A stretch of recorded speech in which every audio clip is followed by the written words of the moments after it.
Bueno, soy Stefano de la Society for International Development.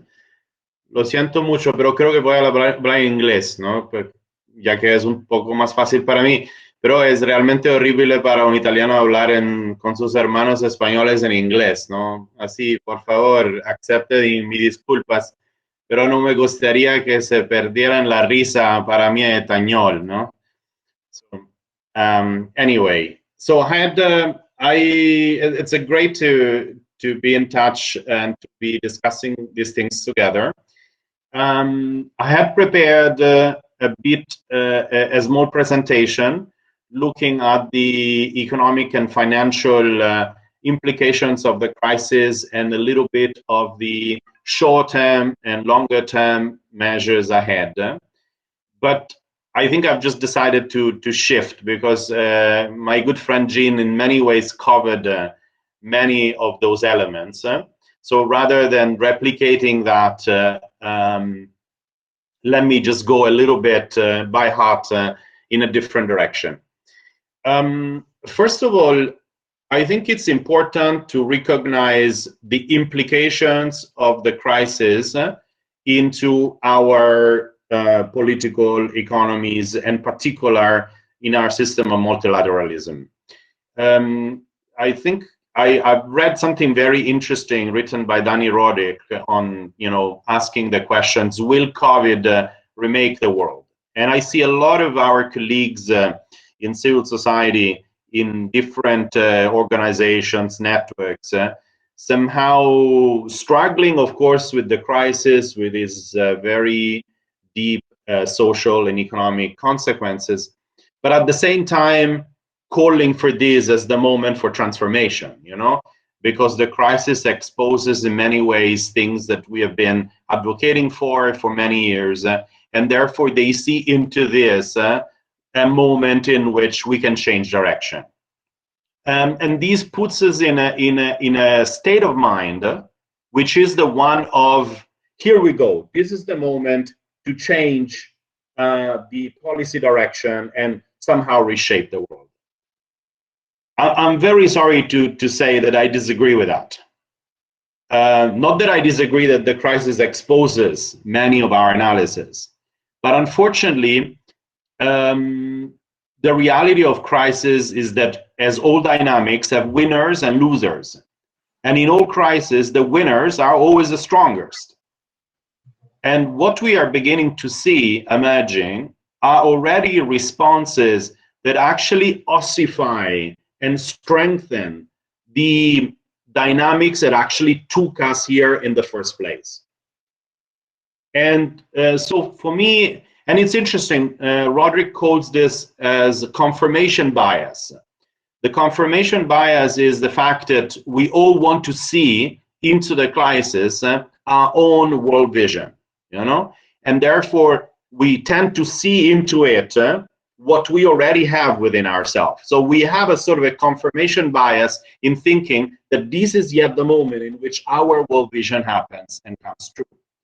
But the problem is that we are not the strongest. So that same confirmation bias applies to many others. And in fact, what have we seen is a very strong undermining of multilateralism. We've seen a fast advancing of digitalization, even beyond the very many caveats that we as civil society has exposed, and I can continue, So unfortunately, I have the feeling that we need to confront the crisis as the peak of our resistance, much more than as the opportunities for profound change. Don't get me wrong. I don't think, of course, I have a hope that we use the crisis to understand that our system is rotten and we need to emerge with a new reality. But unfortunately, this is not going to be the dominant force at play. The dominant force at play is going to be the opposite, the strength of the strongest that will impose yet again the same set of solutions that have actually led us to the crisis in the first place. So my first notion here is to be very careful to enter into a sort of a change gear. We are first and foremost into a resistance gear. Let me take a deep dive, for instance, into what is happening with food. You know, we are into a food crisis. The crisis made us and exposed clearly that so many families are one day away from hunger, one school meal away from hunger and malnutrition, and many other things. But what are we seeing as a response? The criminalization of informal markets, in very many cases, including my own country. All informal markets are closed where local producers sell their produce. Fish markets are closed. There is a general sense that the safe product is the industrial product.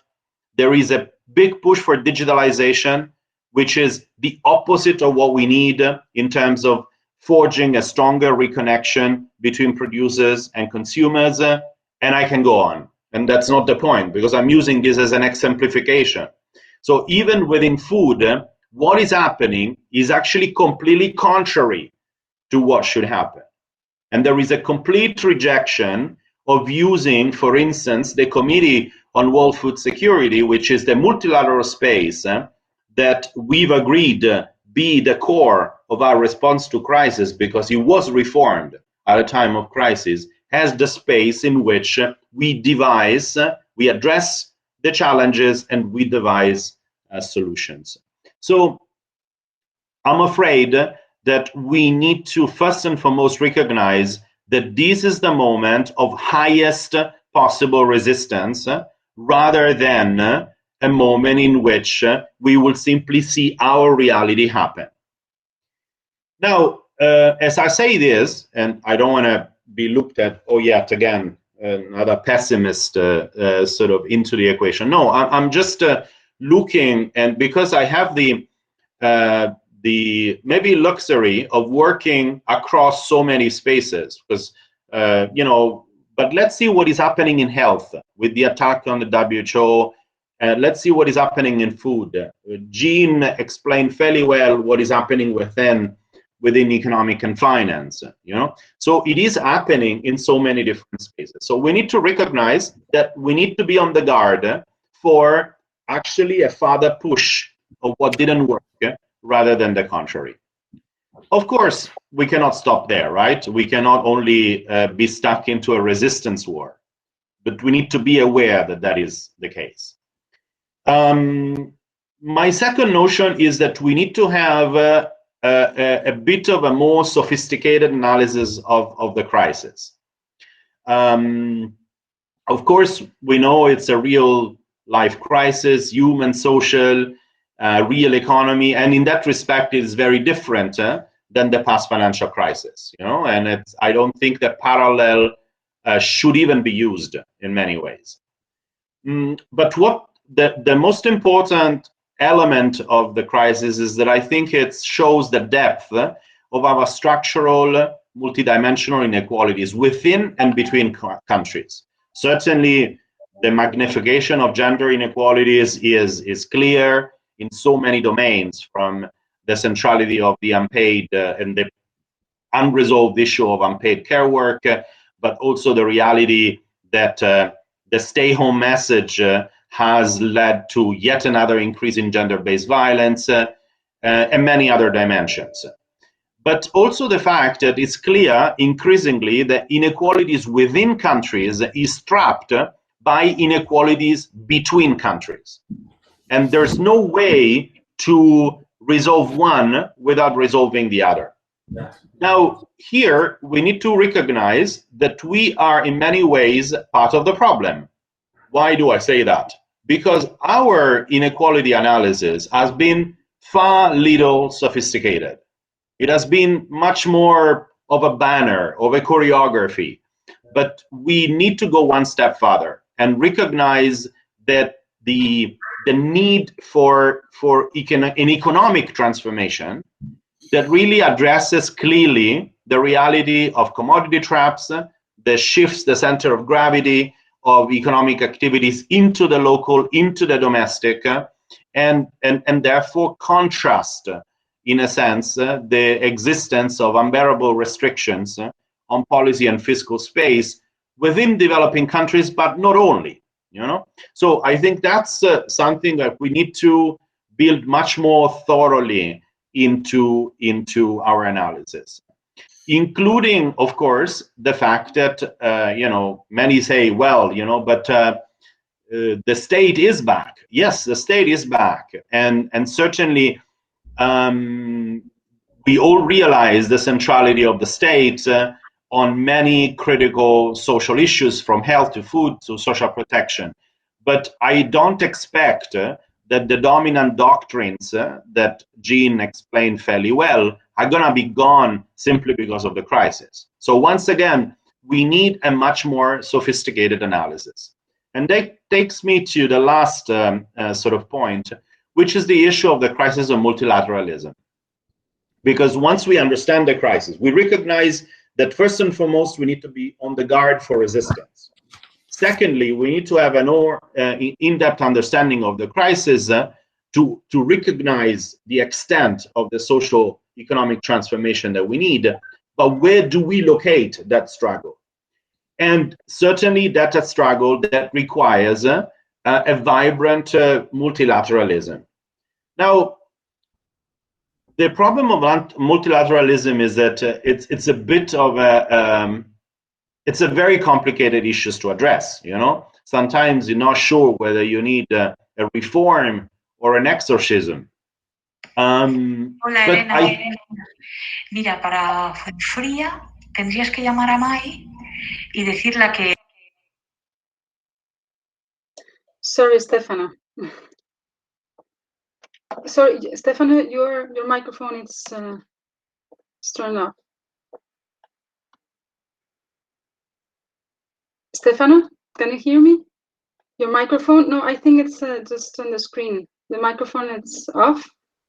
Se lo silenciaron. Ah, okay. Sorry. Okay. I must have clicked on it. Anyway, let me conclude rapidly. So the issue of the crisis of multilateralism, we need to be very careful on how we address this. First of all, we need, once again, a proper analysis. A lot of people, even within civil society, I think, mention a crisis of legitimacy. I think that's very dangerous to express. I think we need to separate the legitimate issues, the legitimacy issue, from the actual dynamics that undermine the capacity of our multilateral system to perform its duties. But today, for me, the universal, multilateral UN system remains the one that has the greatest, if not the only, legitimacy as a space. So let's separate legitimacy from the dynamics at play. And the dynamics, unfortunately, are trapped by political economies. Yes, of course, we have multiple deficits of vision, of knowledge, democratic deficits, bureaucratic deficit. We have certain degrees of geopolitical misalignment with negotiating blocks that do not reflect today's reality. But these are, to some extent, issues that we should put in the second order. The UN system remains the most legitimate system where we can gather to address you know, a reform, rethinking, redesign agenda. The problem is that we need to recognize that our governments, and particularly when I say ours, I say Europeans in particular, has been acting with a systematic mix of underfunding, undercapacity, and generation of political impasses in any important process. And they've used this, a process that they themselves have generated, by expose the incapacity of the UN to deliver, and therefore they created shadow institutions, very often of dubious legitimacy, under the pressure on the urgent need to deliver. And this has been also supported by very complacent UN staff. I'm sorry, UN staff used to be on our side during the conference on the 90s, but is no longer the case, that actually facilitate the shifting of mandates. I mean, it's very interesting how if you look at tax, for instance, Jean has alluded to that, is a very perfect example in which there is a constant pressure to create a space within the United Nations to address the current nonsense tax arrangements and really resolve the continuous bleeding of resources from the South with an intergovernmental tax convention and tax body, and how this is constantly opposed by the OECD, claiming that the OECD has the solution for everyone else, you know, and our governments, European governments, are at the core of that exercise. Now, we also, in that analysis of multilateralism, we need to also recognize if we, as NGOs, as civil society, are part of the problem, because I believe we do. We are part of the problem. We're part of the problem because we have been the first one to jump into also some multi-stakeholder solutions that have actually generated shadow organizations to many UN spaces simply because of our own political economies, our own desire, you know, to be somehow in the lead. And we've confused very much our roles and have in some respects undermined the role of legitimate multilateral spaces. So how do we respond to this? I mean, it's a bit difficult because it's being between a rock and a hard place, right? Because on one hand, we need to defend a system that we also criticize. This is exactly what has happened with WHO, no? With the US attack on the legitimacy of WHO, many of us found ourselves in a complex position. So we need to defend the WHO, but we also disagree with the WHO, particularly the way in which it has been managed over the past year. So it's not easy to find that particular location. But it's important for me to reaffirm the centrality of universal multilateral organizations under the EU umbrella and their legitimacy. Two, move beyond simple choreographic references to human rights, which we all put in our speeches, but we don't derive consequential implications in governance in terms of rejecting multi-stakeholderism, exposing the problematic participation of private sector participation and the conflict of interest that comes with it, and reject the notion that we can actually be, as civil society and private sector, be considered as equal bearer of interests, and have a much stronger and deeper analysis of inequalities, and putting the tackling of multidimensional inequality as the guiding star of the multilateral systems. And lastly, really challenge whether we still need or not a UN development system. Of course, I'm not referring to humanitarian assistance, so let me be clear that that's a different mechanism. But do we still need a UN development system, and do we need still that sort of project formula from north to south that many of us are also ingrained with? So I think we need to reflect on how to respond to the crisis of multilateralism in a proper way. To conclude, many challenges for us in this crisis. I think it's not only it's a crisis to reflect on our own role, you know, and recognize that we have been, in many respects, part of the problem.